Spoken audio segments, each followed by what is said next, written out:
مسیح خداوند کے عظیم جلالی اور بابرکت نام میں تمام hope of glory YouTube channel دیکھنے والوں کو میری طرف سے سلام. میری طرف سے اور میرے خاندان کی طرف سے اور ہوپ آف گلوری چرچ کی ساری انتظامیہ کی طرف سے تمام دیکھنے والوں کو کرسمس سیزن اور کرسمس کی ساری سیلیبریشن جو ہے وہ بہت بہت مبارک ہوں. اور ہماری یہ دعا ہے کہ خداوند اس کرسمس سیزن اور کرسمس کو سیلیبریٹ کرنے کے لیے آپ کو ہر طرح کے وسائل مہیا کرے تاکہ آپ بہتر طور پر اپنے خاندانوں کے ساتھ کرسمس کو سیلیبریٹ کر سکیں. میرے عزیزو، آج ہم تھوڑی دیر کے لیے خدا کے کلام مقدس میں سے چند ایک باتیں مل کر سیکھیں گے. میرے ساتھ کھولیے بائبل مقدس کو اور بائبل مقدس میں سے ہم مل کر پڑھیں گے. لوکا کی معرفت لکھا گیا انجیلی بیان ہے اور اس کا دوسرا باب ہے، اس کی پہلی آیت سے لے کر 7ویں آیت تک. آئیے ہم مل کر اس کو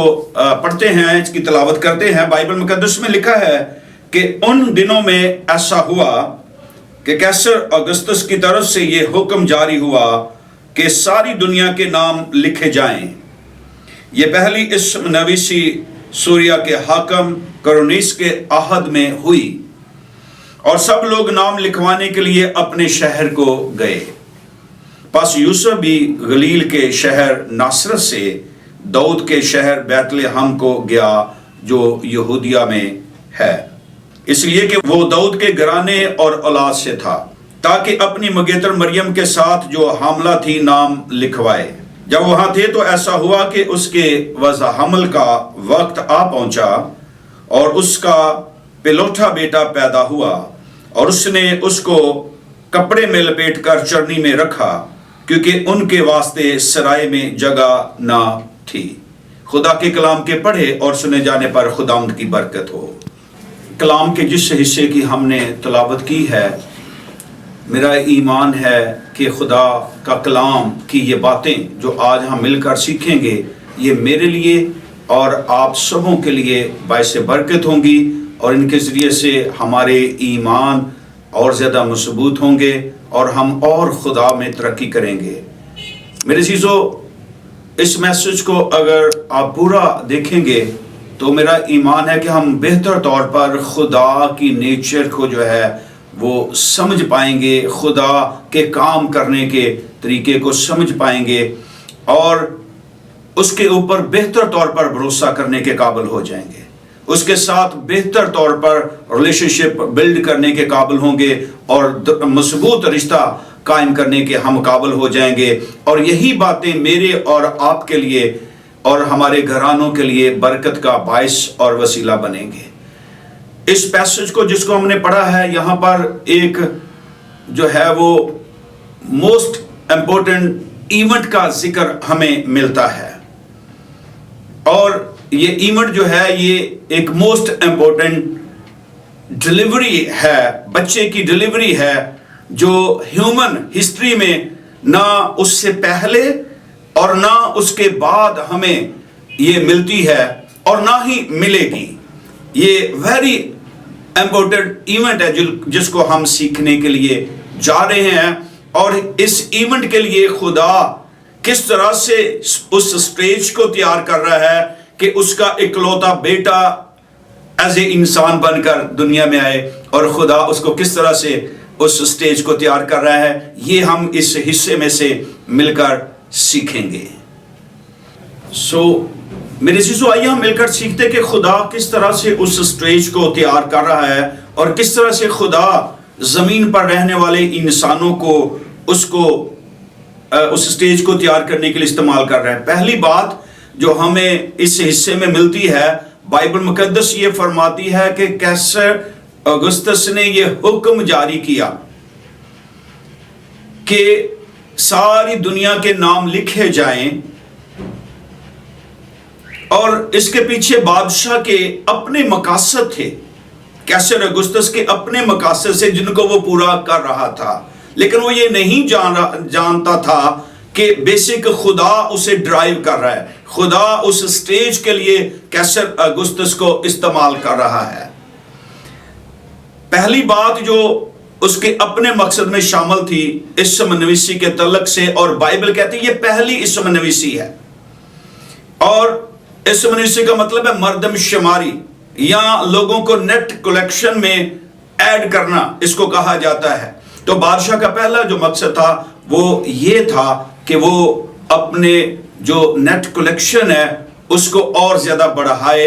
اور لوگوں کو شامل کرے مردم شماری میں آنے کے بعد۔ تو بادشاہ کا پہلا جو مقصد تھا اپنا ذاتی طور پر وہ یہ یہاں پہ ہمیں نظر آتا ہے کہ وہ جو ہے وہ اپنے ٹیکس کی کلیکشن کو بڑھانے کے لیے اس اسم نویسی کو کروا رہا ہے، اس مردم شماری کو کروا رہا ہے۔ دوسری جو اس کا مطلب یہاں پہ ہمیں نظر آتا ہے وہ یہ نظر آتا ہے کہ ساری دنیا کے ساتھ ساتھ 3 بڑی اقوام جو ہیں وہ اس کی بادشاہی کا حصہ تھے، اس کی رعایا تھے۔ پہلی رومنز، پھر گریک یعنی کہ یونانی، اور پھر یہودی یعنی کہ جوش۔ تو بیسک بادشاہ ان کے اوپر اپنا دبدبہ اور اپنی برتری کو ثابت کر رہا ہے ان اقوام کے اوپر۔ اور تیسری بات، بادشاہ اپنی پاور کا، اپنی طاقت کا مظاہرہ یہاں پر کر رہا ہے اس مردم شماری کے ذریعہ سے، کہ اس کے پاس کتنے لوگ ہیں، اس کی نیشن میں کتنے لوگ ہیں، اور یقیناً جتنے زیادہ لوگ ہوں گے اتنی ہی زیادہ بادشاہ کی پاور جو ہے وہ شو ہوگی، اور وہ ان قوموں پر اور دنیا پر اپنی پاور کو شو کر رہا ہے۔ اور چوتھی بات، بادشاہ اپنی اتھارٹی کی جو ہے اس کا مظاہرہ کر رہا ہے کہ میرے پاس اختیار ہے، میرے پاس اتھارٹی ہے۔ وہ اپنا اختیار لوگوں کو دکھانے کے لیے یہ مردم شماری کر رہا ہے، اور اس کی طرف سے اس اتھارٹی کے ساتھ جڑی ہوئی جو بات ہے وہ یہ ہے کہ اس کی طرف سے ایک حکم نامہ جاری ہوا ہے، ایک آرڈیننس اس نے پاس کر دیا ہے کہ ساری دنیا کے جو ہے وہ نام لکھے جائیں، اور اس کے جو آرڈیننس جاری ہوا ہے یا حکم نامہ جاری، اس کے مطابق تمام لوگ جو ہیں وہ اپنے نام لکھوانے کے لیے جو ہے وہ اپنے اپنے شہروں کو گئے ہیں۔ اور بادشاہ یہ اپنے تائیں سارا کچھ اپنے لیے کر رہا ہے، لیکن خدا جو ہے وہ اپنے بیٹے یسوع مسیح کے اس زمین پر آنے کے لیے جو سٹیج ہے، اس ایونٹ کے لیے جو جگہ ہے، جو پلیس ہے، وہ تیار کر رہا ہے۔ کیونکہ مجھے یہاں پر ایک بہت خوبصورت جو ہے وہ بات میرے ذہن میں آ جاتی ہے، اور میں اکثر اس کے بارے میں بات چیت کرتا رہتا ہوں۔ دانیل کے صحیفے میں لکھا ہے کہ حق تعالیٰ جو ہے وہ انسانوں کی مملکت میں سے ہو کر حکمرانی کرتا ہے، اور یہ بات میرے اور آپ کے لیے باعث برکت ہے کہ ہمارا خدا جو ہے بادشاہ اس کے اختیار میں ہے، بادشاہ اس کے انڈر میں۔ دنیا کے بادشاہ سمجھتے ہیں کہ لوگ ہمارے انڈر میں ہیں، لیکن وہ بادشاہ ہمارے خدا کے انڈر میں ہے، اور خدا انہیں ہمارے لیے استعمال کر سکتا ہے، خدا انہیں ہماری برکت کے لیے استعمال کر سکتا ہے۔ یہی باتیں ہیں جو ہمیں خدا پر بھروسہ کرنے میں، اس پر ٹرسٹ کرنے میں اور زیادہ اور ہمارے ایمانوں کو مضبوط کرتی ہیں۔ اس لیے بادشاہ اپنا کام کر، لیکن خدا اسے ڈرائیو کرتا ہوا اپنے بیٹے کے لیے سٹیج تیار کر رہا ہے۔ دوسری بات، بادشاہ جو ہے وہ اپنے مقصد کے لیے کام کر رہا ہے، لیکن خدا اس کے وسیلہ سے اپنے کلام کو پورا کر رہا ہے، جو کئی سو سال پہلے، تقریباً 750 سال پہلے خدا نے میکا نبی کی معرفت یسوع مسیح کے بارے میں یہ پیشن گوئی کی کہ اے بیت لحم افراتا، تو یہودا کے حاکموں میں ہرگز سب سے چھوٹا نہیں، تجھ میں سے ایک سردار نکلے گا جو میری امت کی نگاہ بانی کرے گا، گلہ بانی کرے گا۔ تو خدا جو ہے وہ اس ایونٹ کے ذریعے سے اس پیشن گوئی کو جو سینکڑوں سال پہلے پوری کی گئی، خدا اسے پورا کر رہا ہے اس بادشاہ کے اس کام کے وسیلہ سے۔ تو یہ دوسری بات تھی کہ خدا کا کلام یہاں پہ پورا ہو رہا ہے، اور خدا اس کے لیے کام کر رہا ہے کہ وہ اپنے کلام کو پورا کرتا ہے، کیونکہ بائبل مقدس میں لکھا ہے کہ خدا اب ہمیشہ اپنے کلام کے پیچھے بیدار کھڑا رہتا ہے اسے پورا کرنے کے لیے، اور یہاں پر خدا اس پیشن گوئی کو پورا کر رہا ہے اس بادشاہ کے وسیلہ سے۔ تیسری بات میرے عزیزو، یہاں پر ہم سیکھتے ہیں کہ یسوع مسیح کی پیدائش جو ہے پیشن گوئیوں کے مطابق، خدا کے کلام کے مطابق بیت لحم میں ہونا ضرور تھی۔ تو بائبل مقدس ہمیں یہ بات بتاتی ہے کہ اس وقت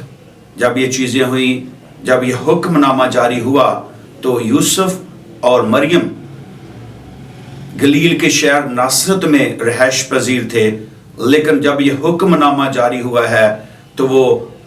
اپنے نام لکھوانے کے لیے بیت لحم کا سفر کر رہے ہیں۔ بیسک ان کے لیے بھی یہ ضروری تھا کہ وہ بادشاہ کے اس فرمان کو جو انہیں ملا تھا اس کی تابعداری کریں اور اپنے نام اپنے شہر میں آ کے لکھائیں۔ اس لیے یوسف اور مریم جو ہے، یوسف اپنی مگیتر مریم جو کہ حاملہ تھی اور اس کا وقت جو ہے وہ پورا ہو چکا تھا، اس کو اپنے ساتھ لے کر ناصرت سے وہ بیت لحم کی طرف سفر کر رہا ہے۔ اور بائبل مقدس یا ہم ہسٹری میں جا کے پڑھیں تو یہ کوئی 80 میل کا جو ہے فاصلہ بنتا ہے، اور یہ سفر یقیناً ایک ایسی عورت کے لیے جس کے دن جو ہے وہ پورے ہو چکے ہیں ایک ڈیفیکلٹ سفر ہے، کیونکہ اس وقت گاڑیاں نہیں ہوتی تھی،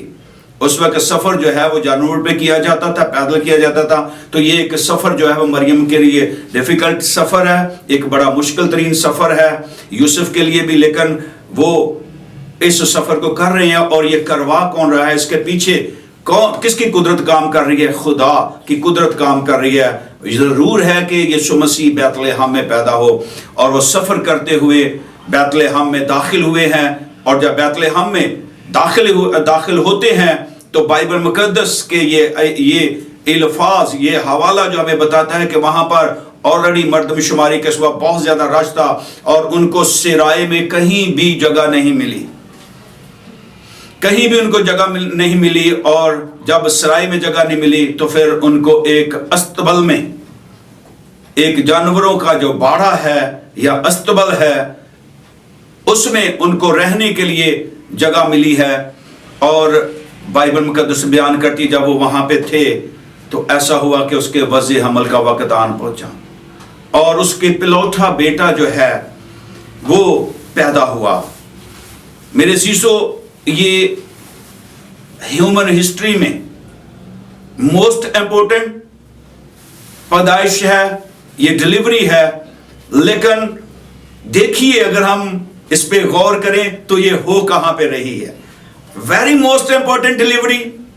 اور ویری موسٹ امپورٹنٹ پرسن یا چائلڈ جو ہے وہ دنیا میں آیا ہے، اور وہ آیا کہاں پہ ہے؟ وہ جانوروں کے ایک استبل میں، جانوروں کے ایک باڑے میں وہ آیا ہے، وہ پیدا ہوا ہے۔ اور بائبل مقدس میں لکھا ہے کہ مریم نے اس کو کپڑے میں لپیٹ کر اس کو چرنی میں رکھا۔ چرنی کا مطلب آپ بہت بخوبی جانتے ہیں، چرنی کا مطلب ہے کھرلی، جانوروں کے چارے کی وہ جگہ جہاں سے جانور چارہ کھاتے ہیں، اسے کپڑے میں لپیٹ کر اس میں رکھا گیا۔ یعنی کہ موسٹ امپورٹنٹ چائلڈ جو ہے، جو جب خدا کا بیٹا اس دنیا میں آیا، یا ہم یوں کہہ سکتے ہیں کہ جب خالق جو ہے وہ انسان بن کر دنیا میں آیا تو وہ ایک نارمل سی بالکل لوسٹ پلیس پر وہ پیدا ہوا۔ تو یہاں پر بھی ایک سوال پیدا ہوتا ہے کہ یسوع مسیح کا چرنی میں پیدا ہونا ہی کیوں ضروری تھا،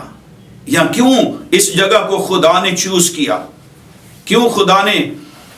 کسی محل کو اپنے بیٹے کو لانے کے لیے، لشکروں کے خدا کا بیٹا ایز انسان بن کر آیا، رب الفواج کا بیٹا ایز انسان بن کر جب دنیا میں آیا، تو کیوں کوئی ہائیسٹ پلیس کو یا کسی محل کو یا کسی بادشاہ کے گھر کو کا انتخاب کیوں نہ کیا گیا، بلکہ ایک بالکل معمولی پلیس کا، معمولی جگہ کا انتخاب کیوں کیا گیا؟ تو میرے ذہن میں یہ بات آتی ہے، میرے خیال میں یہ ہے تاکہ یسوع مسیح تک ہر اس انسان کی رسائی ہو سکے جو بالکل لو ہے یا جو بالکل ہائی ہے۔ ہر ایک انسان یسوع مسیح کی اس کی رسائی مسیح تک ہو سکے، وہ مسیح کے پاس جا سکے۔ اس لیے یسوع مسیح ایک ایسی جگہ پر پیدا ہوا تاکہ وہ تمام لوگوں کو جو ہے، جو گناہ کے سبب سے، جو اپنی لعنتوں کے نیچے تھے، اپنی بیماریوں کے نیچے تھے، خوف اور ڈر اور غم کے نیچے تھے، ان کو چھڑائے۔ جب ان کے پاس آئیں تو انہیں چھڑائے۔ کسی اسکالر نے بڑا خوب کہا ہے کہ یسوع مسیح کی پیدائش جو ہے وہ چرنی میں ہوئی اور اس کی زندگی کا اختتام جو ہے وہ صلیب پر ہوا، لیکن اس کے درمیان میں کہتے ہیں کہ اس کے لیے سر دھرنے کی بھی جگہ نہ تھی۔ یہ ہے میرا اور آپ کا خداوند جو مجھے اور آپ کو بچانے کے لیے اس دنیا میں آیا، لیکن اس کے پیچھے خدا کس طرح سے کام کر رہا ہے، اور خدا نے کس طرح سے کام کیا کہ خدا نے کیسر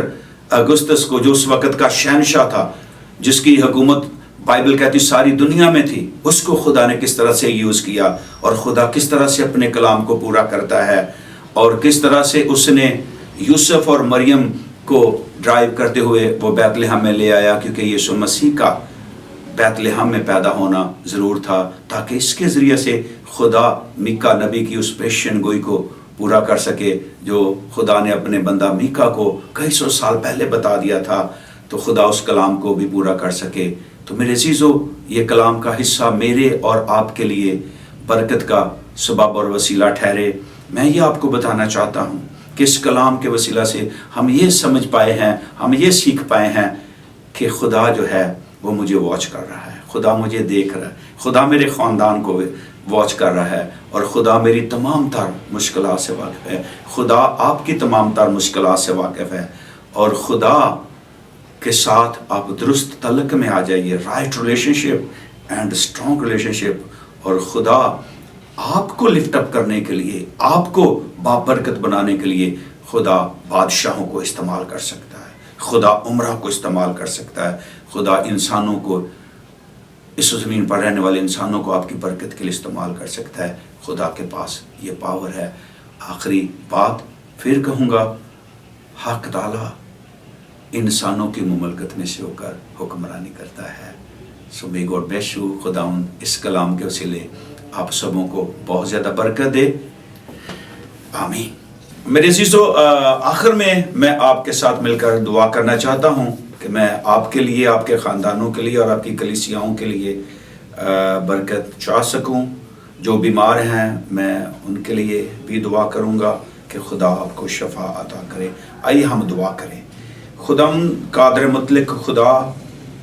آسمان اور زمین کے خالق اور مالک، ہم تیرا شکر کرتے ہیں کہ تو نے اپنے بیٹے یسوع مسیح کو اس زمین پر اس لیے بھیجا تاکہ وہ ہماری مشقتوں کو، ہماری لعنتوں کو اپنے اوپر لے اور ہمیں برکت دے۔ ہم دل سے شکر گزار ہیں اس خوبصورت خداوند تیرے بیٹے کے آنے کے لیے اور نجات کے سارے کام کے لیے۔ ہمارے دل تیری شکر گزاری سے بھرے ہوئے ہیں، اور اس وقت خدا میں تمام hope of glory YouTube channel دیکھنے والے اپنے تمام بہن بھائیوں کو خداوند تیرے حضور سے ان کے لیے برکت کی دعا کرتا ہوں، ان کو اور ان کے خاندانوں کو، ان کی کلیسیاؤں کو خداوند تو برکت دے، ان کی آنے والی نسلوں کو برکت دے، فزیکلی، اسپرچولی اور فائنینشلی اور فیملی، ہر طرح کی برکت ہے خدا آسمانوں پر سے تیرے لوگوں کے لیے جاری ہو جائے۔ اور جو بیمار ہیں ہم ان کے لیے بھی دعا کرتے ہیں کہ خدا تیرا قوی اور قادر ہاتھ بڑھے، اور اے خدا تو ان بدنوں کو جن میں بیماریاں ہیں اپنا قوی اور قادر ہاتھ بڑھا کر چھو، اور خدا تیرے چھونے کے سبب سے تیری قدرت، تیری شفا دینے والی قدرت ہے خدا ان ہڈیوں میں، ان کی بدنوں میں صلاحیت کر جائے، اور اے خدا ہر طرح کی بیماریاں بدنوں میں سے جاتی رہی اور تیرے لوگ شفا پائیں، اور ہمیشہ اے خدا تجھے عزت اور جلال دیتے رہیں، مسیح یسوع کے عظیم جلالی اور بابرکت نام کے وسیلہ سے، آمین۔